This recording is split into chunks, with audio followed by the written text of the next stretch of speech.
कभी सोचा है कि अतीत में भारत कैसा था? आज से 100, 200 या फिर 300 साल पहले का भारत आखिरकार कैसा था? कैसे थे उस दौर के लोग और किस प्रकार से वे अपना जीवन यापन किया करते थे? वे क्या पहनते थे, क्या खाते थे और क्या खेलते थे? कैसा था उस समय का शहरी व ग्रामीण जीवन और हमारी शिक्षा व्यवस्था का क्या हाल था? दोस्तों, चिंता मत कीजिए, मैं आपको हिस्ट्री बुक्स की समरी बताकर बोर नहीं करने वाला, बल्कि आज हम मॉडर्न इंडियन हिस्ट्री में एक आम इंसान की जिंदगी सहित उस दौर की कुछ खास व मुख्य बातों को जानेंगे। अंग्रेजों के आगमन से पहले भारत दुनिया के सबसे सुखी और समृद्ध देशों में से एक हुआ करता था। दुनिया के नक्शे में भारत एक महत्वपूर्ण देश था। उस समय इंडिया इकोनॉमिकली इंडिपेंडेंट था। हालांकि उस दौर में ज्यादातर लोग खेती बाड़ी ही किया करते थे, लेकिन धीरे धीरे मैन्युफैक्चरिंग एक्टिविटीज भी बढ़ रही थी। दूसरे देशों से भारत के संबंध अच्छे थे और हमारा देश दूसरे देशों को कई सारी चीजें निर्यात भी किया करता था। भारतीय आर्टिसियंस और क्राफ्ट्समैन द्वारा बनाई गई चीजें दुनिया भर में लोकप्रिय थीं।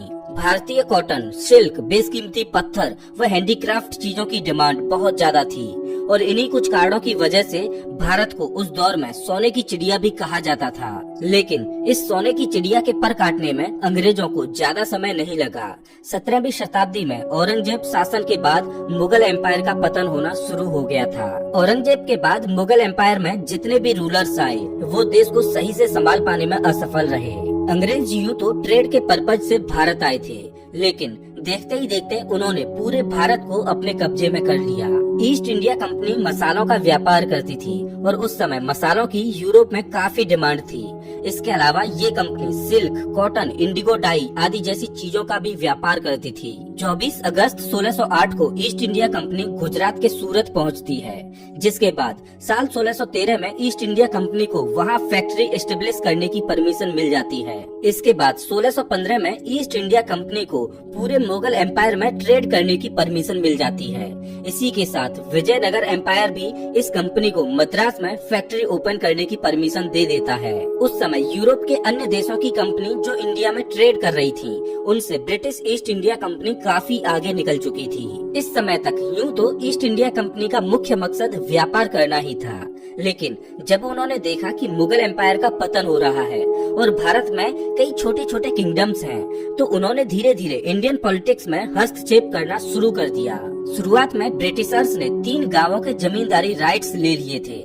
इसके बाद बैटल ऑफ प्लासी और बैटल ऑफ बक्सर हुआ, जिसमें ब्रिटिशर्स को जीत मिली और ईस्ट इंडिया कंपनी जो एक ट्रेडिंग कंपनी थी वो एक रूलिंग कंपनी के रूप में उभरने लगी। ईस्ट इंडिया कंपनी ने धीरे धीरे भारत की अन्य रियासतों पर कब्जा करना शुरू कर दिया और अंततः 1858 में ब्रिटिश क्राउन रूल एस्टेब्लिश हो गया। दोस्तों, ये था ब्रिटिशर्स और ईस्ट इंडिया कंपनी का एक ब्रीफ आउटलाइन। अब आइए उस समय के भारत के बारे में कुछ खास बातें जानते हैं। चीन के बाद आज हमारा देश 140 करोड़ लोगों के साथ दुनिया का दूसरा सबसे ज्यादा पॉपुलेटेड देश है, लेकिन आज से करीब 200 से 300 साल पहले भारत की जनसंख्या काफी कम हुआ करती थी। 18वीं सदी में भारत की जनसंख्या 16 करोड़ थी। 100 साल बाद 19वीं सदी में ये बढ़कर 18 करोड़ हो गई और इसके एक और 100 साल बाद 20वीं सदी में ये आंकड़ा 24 करोड़ तक पहुंच गया। यहाँ पर ध्यान देने वाली बात ये है कि उस समय बांग्लादेश व पाकिस्तान भारत का ही हिस्सा हुआ करता था, तो भारत की पॉपुलेशन इन दोनों देशों की पॉपुलेशन को मिलाकर ही जोड़ी गई है। खैर, आज के समय अगर पॉपुलेशन की बात ना करें तो अच्छा है, क्योंकि अकेले पाकिस्तान की जनसंख्या 22 करोड़ है, जो कि 20वीं सदी के भारत की जनसंख्या के ऑलमोस्ट बराबर है। 17वीं व 18वीं सदी के समय टेक्नोलॉजी कुछ खास विकसित नहीं हुई थी। उस समय आज के जैसे टीवी, मोबाइल, लैपटॉप्स व अन्य गैजेट्स नहीं हुआ करते थे। यहाँ तक कि टेलीफोन का आविष्कार भी काफी बाद में जाकर 1876 में हुआ था। अब क्योंकि उस समय ज्यादा डेवलपमेंट नहीं हुआ था, इसीलिए जंगलों की संख्या ज्यादा थी और भारत का ज्यादातर एरिया जंगलों से ही कवर्ड था। पेड़ पौधे, पशु पक्षी और पूरे एनवायरनमेंट की स्थिति आज के मुकाबले काफी बेहतर थी। उस समय ना तो पक्की रोड्स हुआ करती थी, ना ही तो लोग पक्के मकानों में रहा करते थे।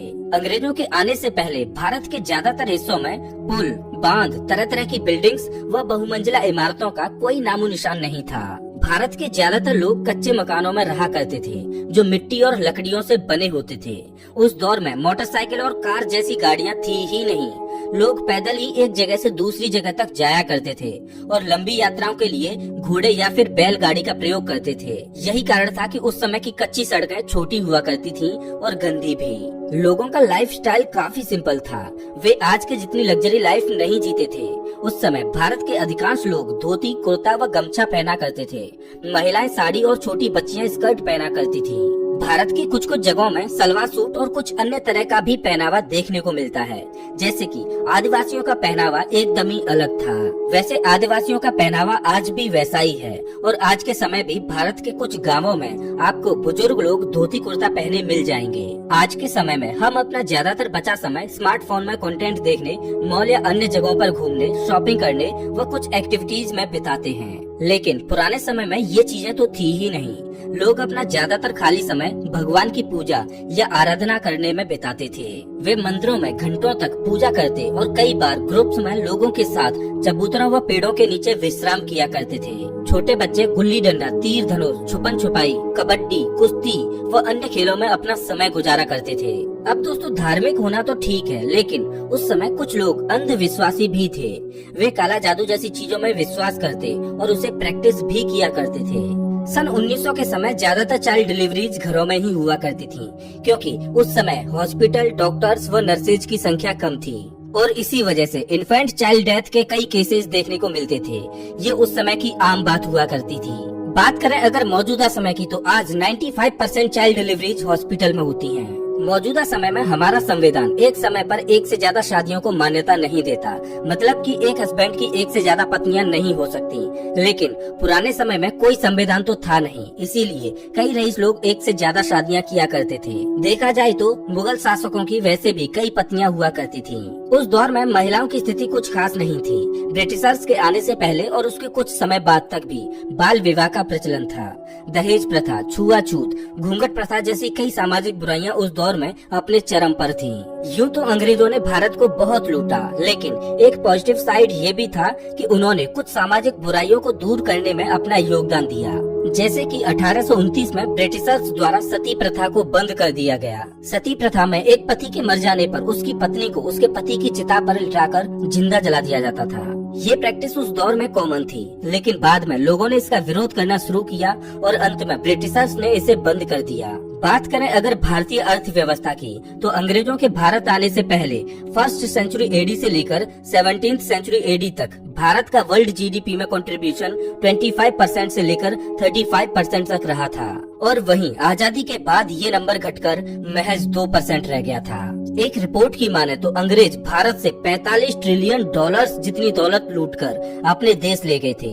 1947 में जब भारत को आजादी मिली तो उस समय $1 1 रुपए के बराबर हुआ करता था। सन 1900 के समय एक आम मजदूर की डेली मजदूरी तकरीबन 10 से 50 पैसा हुआ करती थी और महीने भर में वे 8 रुपए से कम तक ही कमा पाते थे। उस समय अगर एक इंसान की जेब में 5 रुपए भी होते तो उसे अमीर आदमी माना जाता था। 1900 के समय भारत में ट्रांजैक्शंस के लिए केवल सिक्कों का ही प्रयोग होता था। ये सिक्के ब्रॉन्ज, सिल्वर, एल्यूमिनियम व कुछ अन्य मेटल्स के होते थे। सबसे पहला पेपर करेंसी साल 1917 में प्रिंट किया गया था, जो 1 रुपए का नोट था। बात करें अगर अंग्रेजों से भी पहले मुगल शासन के समय की, तो उस वक्त भारत के ज्यादातर हिस्सों में नोट, सिक्के या किसी प्रकार के पैसे से लेन देन नहीं होता था। उस समय ज्यादातर लोग बार्टर सिस्टम का प्रयोग करते थे, मतलब कि एक सामान को दूसरे सामान से एक्सचेंज कर लेते। जैसे कि एक के पास गेहूं होता और दूसरे के पास चावल होता, तो वो दोनों गेहूं और चावल को एक्सचेंज कर लेते। अब दोस्तों आइए एक बार एजुकेशन सिस्टम की ओर नजर डालते हैं। ब्रिटिशर्स के आने से पहले भारत में पाठशाला हुआ करते थे, जहां विद्यार्थी शिक्षा ग्रहण करने जाते थे। पाठशाला में एक शिक्षक और मैक्सिमम 20 विद्यार्थी होते थे। पाठशाला फ्लेक्सिबल थे और उनका कोई फिक्स्ड टाइम टेबल नहीं होता था। पाठशाला में न तो कोई फिक्स्ड सिलेबस होता, न प्रिंटेड बुक्स होती, न एनुअल एग्जामिनेशन होता और न ही तो बेंचेज या कुर्सियां होती। यहाँ तक कि जो क्लासेज होती थी वो भवन में भी नहीं होती थी। शिक्षक पेड़ के नीचे बैठकर मैदानों में पढ़ाया करते थे और कई बार तो मंदिरों या किसी छोटी दुकान में भी क्लासेज ली जाती थी। जैसा कि मैंने आपको पहले ही बताया कि यहाँ कोई फिक्स्ड टाइम टेबल नहीं होता था, इसीलिए फसलों की कटाई के दौरान बच्चे अपने माता पिता की सहायता करने चले जाते और इस दौरान क्लासेज नहीं होती थी। शिक्षक की भी कोई फिक्स्ड सैलरी नहीं होती थी। एक स्टूडेंट कितनी फीस देता है ये इस चीज पर डिपेंड करता था कि उसके माता पिता फाइनेंशियली कितने सक्षम हैं। गुरु डिसाइड करते हैं कि